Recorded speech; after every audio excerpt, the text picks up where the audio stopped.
They have survived here for hundreds of thousands of years. Komodo dragons with a venomous bite live here on just a handful of small islands in Indonesia. Arriving at Komodo Island, home of the world's largest lizards, the only place you'll find these dragons anywhere in the world. Incredible, most prehistoric scenes here. The villagers that live amongst the dragons believe they're spiritually and physically related to them. Soalnya kembar tadi, ada hubung darah, hubung antara batin manusia dengan binatang komodonya. This human-dragon relationship may be all about to change. An increasing number of visitors now flock here to see this iconic species. Welcome. And this man, the powerful governor of the region, wants to close Komodo Island to mass tourism and expel the villagers, making the island a home only for the dragons. Di sana itu tidak ada human right, yang ada animal right. Jadi kalau tidak animal right, ya yang dilindungi itu komodo. Yang di sana kan tidak di manusia tidak dilindungi.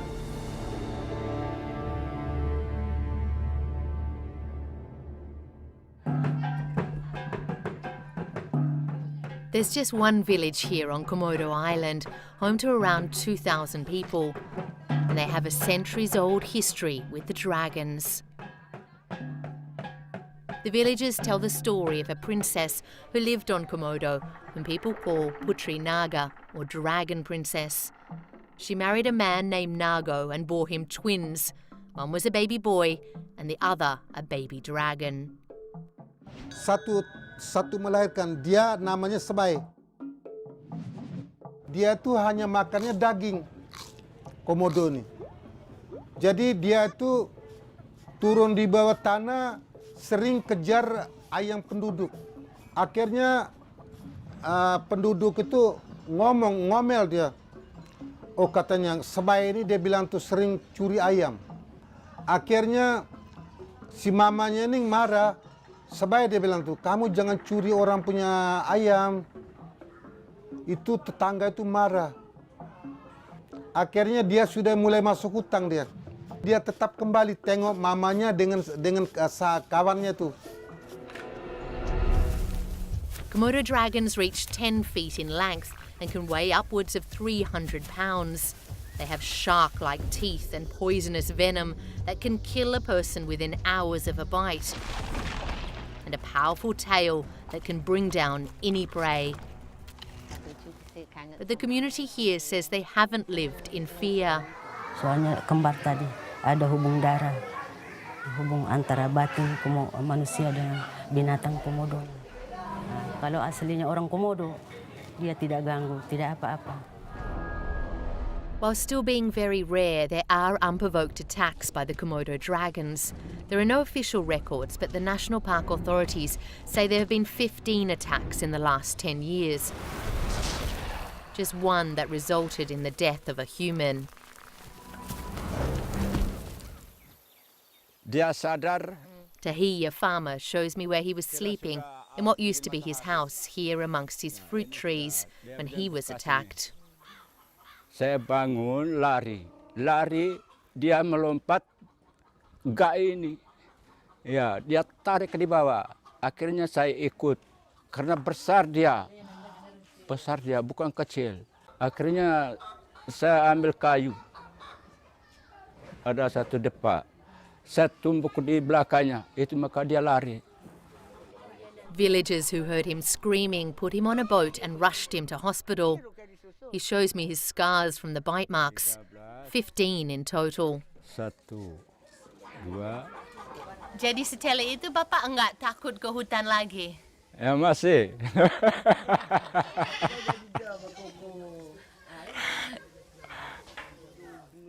But he has moved his house closer to the others along the shore.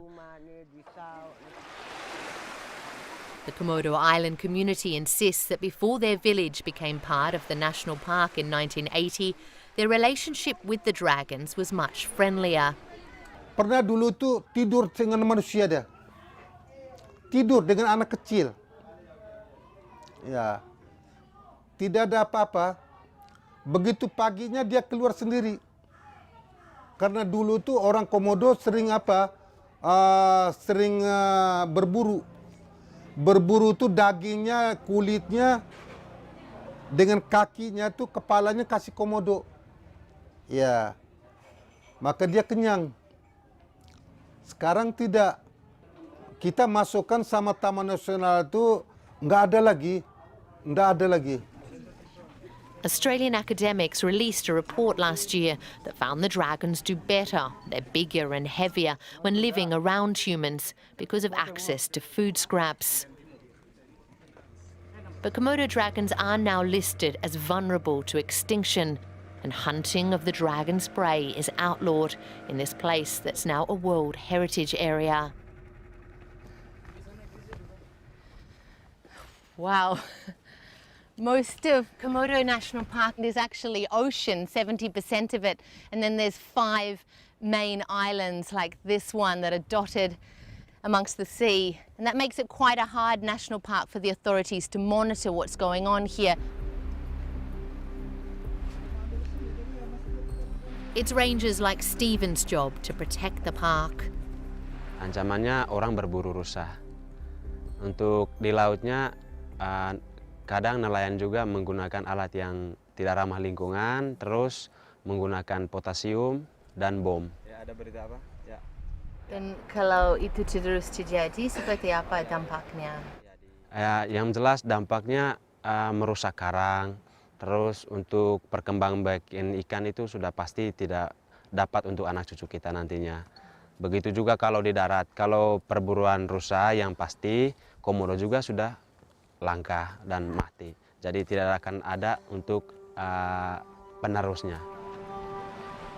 The villagers insist they have stopped hunting and they don't feed the Komodos anymore. Now it's the dragons that are providing for this community.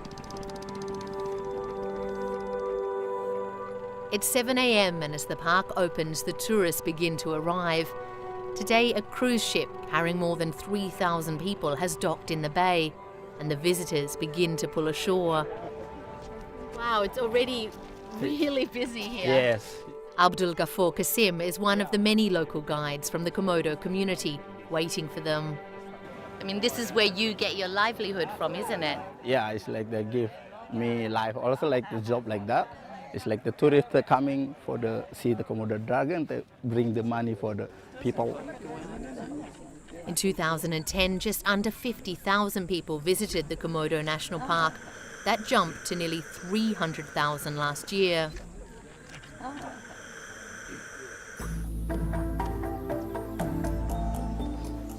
Indonesia has some of Southeast Asia's most beautiful and largely undiscovered tourist destinations. It's something the central government wants to change. And Komodo National Park, just over an hour east by plane from the tourist hub of Bali, is one of the areas the central government is now heavily promoting. And Labuan Bajo, the gateway to the national park, is a city undergoing significant change.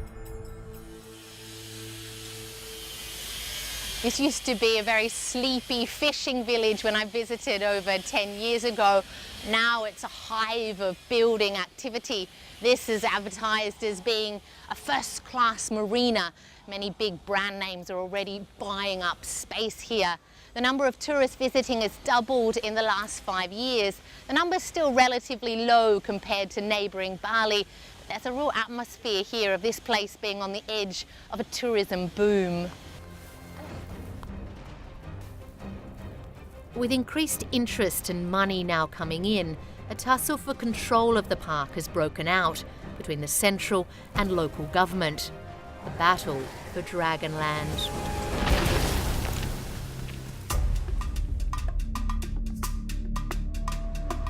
Welcome.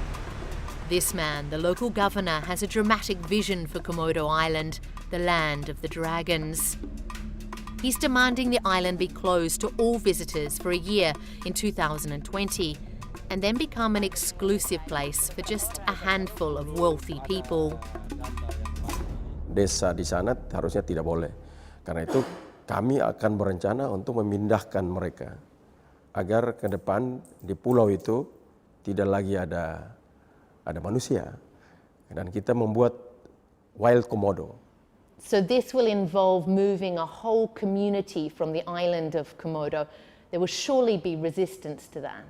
Ya, memang memindahkan orang itu tidak mudah, tetapi untuk visi ke depan itu tidak ada pilihan. Saya melihat bahwa hari ini Komodo belum mendapatkan perhatian serius. Penutupan 1 tahun itu adalah cara terbaik untuk kita bangun kembali Pulau Komodo sebagai habitat komodo. After that, it would cost a lot more than the few dollars you pay now to enter the park. The governor is proposing a $1,000 entrance fee for visitors. But the vast majority of tourists visit just 2 main areas that make up around 4% of the land area of the whole national park. And researchers who've been monitoring the Komodo population since 2002 say there is no need for alarm. The dragon population is stable, and so too their primary prey. The final decision over the future of the park lies 1,000 kilometres away in the capital, Jakarta. Under pressure from the regional governor, a review of the park's management is now taking place.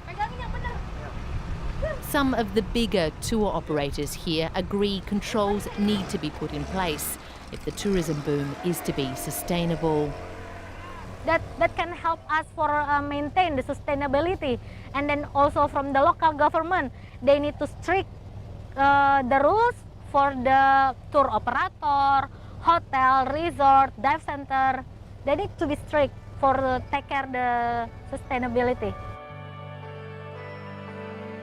But 70% of the community that lives on Komodo and nearby Rinca Island now survive off the tourist trade. And the idea of less people coming is a disaster to many. And the villagers are now confused and worried about their future.